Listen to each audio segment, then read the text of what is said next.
Roar! Ew.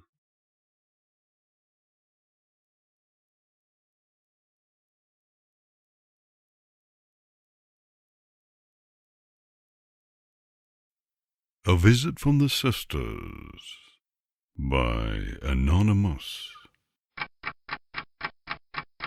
'Twas the eve of hearths warming, and all through the town all the ponies were smiling, with nary a frown. Everyone was laughing and in a fine mood, with drinks and candies and lots of good food. Foals huddled by fires, wrapped in blankets tight, as their elders told stories of that first fateful night.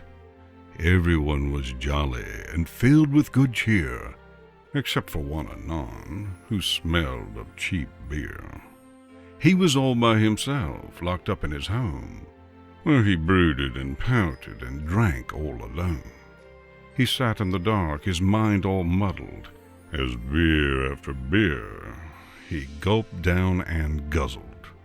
He downed each bottle only to wince at the taste, but the discomfort did little to slow his quick pace. He had just finished his sixth and reached down for one more, when suddenly there came 3 knocks on his door. At the noise he did stiffen, his face became grim. There was only one pony who'd be there to see him. This late at night, with weather so cold, if he opened that door, he knew what he'd behold. A mare of yellow coat and pink mane, who visited each day, come hail, snow, or rain. She always came calling with some stupid guess, and just the thought of her now brought him much more distress. Grumbling to himself, he rose from his chair. I wonder what she wants now, that stupid little mare. Across the room he stumbled, his footsteps unsteady, for he had drank half his supply of beer already. He finally managed to find the door with great care, and he threw it wide open to shout at the mare. But instead of Fluttershy, he found instead strewn upon his doorstep the Princess of the Sun and the Moon. Their faces were red, and they giggled quite gamely, as they swayed back and forth in a manner ungainly, with their flanks on the floor and their hooves in the air. Their crowns were gone, and their chests were both bare. As the door opened, they looked at the man, and with a drunk smile Luna quickly began to cheer and to shout, though her words were quite slurred. Ah, there he is. She practically purred. Oh, Anon. Celestia said with a snort and a smile. We finally found you, though it took us a while. We were looking for you all over the town. Luckily, Pinky told us where you could be found. Anon stared at the mares, his mind all befuddled, as they stared back at him, large grins on their muzzles. After a moment he finally slumped and sighed, and opening the door he motioned them inside. Get your flanks in here. He said through his teeth. And Luna, kindly stop eating my wreath. The mares didn't need to be told more than twice, and they slipped inside out of the cold and the ice. They glanced around blankly as he slid the lock in place. Then Celestia said, with a sad look on her face, Where is the fire? Where are the treats?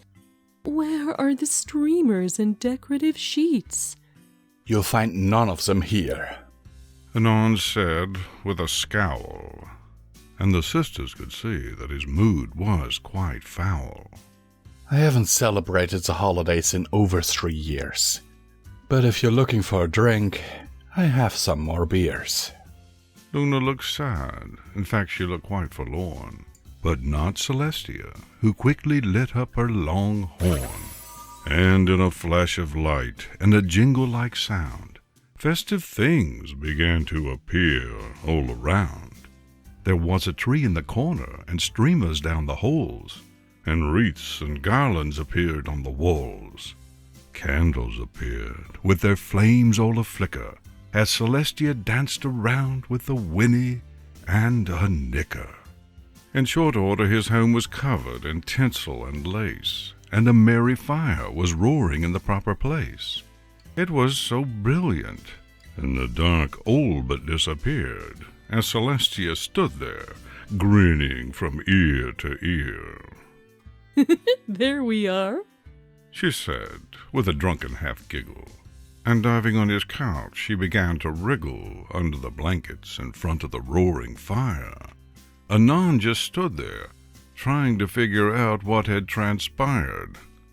Where did this come from? What have you done? Oh, Anon. She giggled. Don't ruin the fun.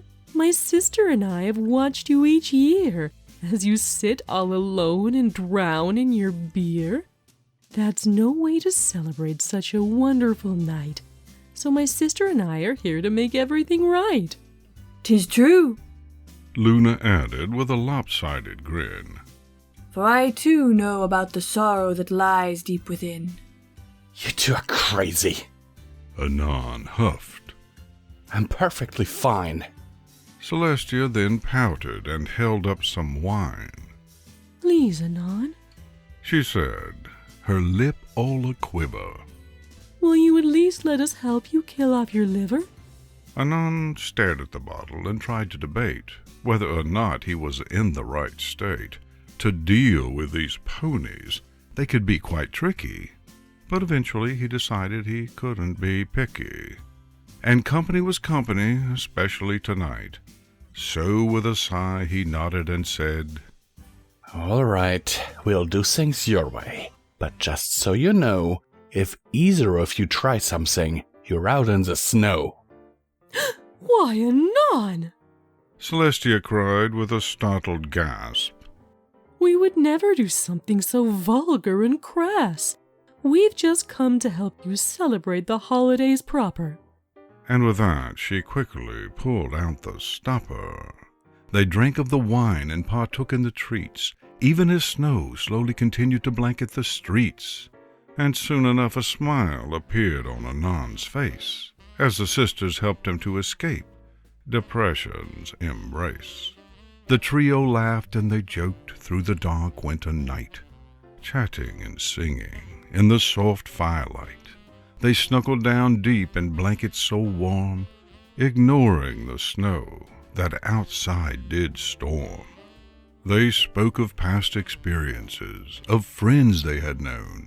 The sisters told of the days before they'd taken the throne, and Anon had too tales of his past, which he had shared with no one, but now revealed at last.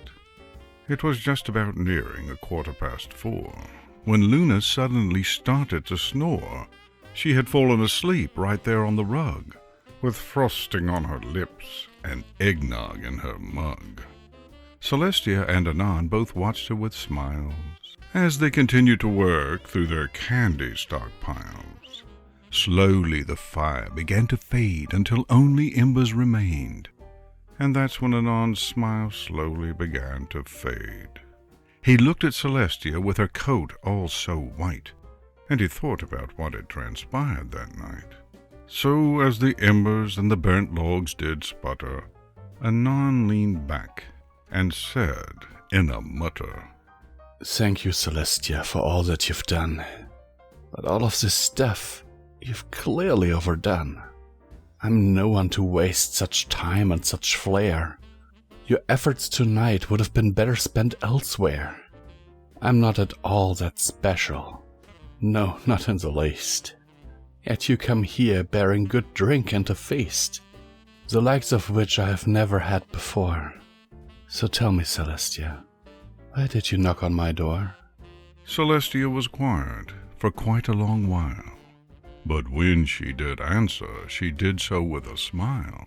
She unfurled a wing and pulled him in close, till a scent hit his nose of lilac and rose. My dear little human, she hummed in her chest. when it comes to how you're feeling, I know it the best. For hundreds of years I have been all alone, celebrating the holidays in my room on my own. I'd stare up at the moon and the face it did bear, and I think of my sister who was trapped way up there. Together we suffered in our own special way, her during the night, me during the day. We both know the feeling of sorrow and hopeless grief, so that's why we came to you tonight bearing relief. For this is a lesson we both learned too well on our own. No pony should ever have to suffer the holidays alone. With that, she yawned and laid down her head, and promptly fell asleep using the couch as a bed. Anon just sat there, the princess's head in his lap, as the embers before him quietly continued to pop and to snap. He stroked her mane gently, his touch was so light, and as he felt himself begin to drift off for the night, he whispered softly, with his eyes full of tears, "Thank you, Celestia, for the best gift I've had in years." And with that, he snuggled on down into the blankets warm, where he would stay until the dull light of the morn awoke the trio, and brought with it a horrible headache. He cared little now, though, as that was future Anon's fate. And with that, the small party came to an end, but with all three of them now the closest of friends. And with that, I think I'll put this book back on the shelf. Merry Christmas to all, and go fuck yourself.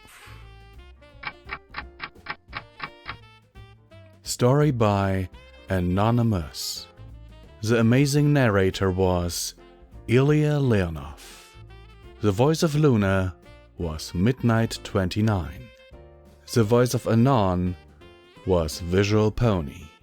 And a special shout out for her last minute participation in this goes to the voice of Celestia. Scribbler, all of you stay safe in these troubled times, and we all wish you a very Merry Christmas.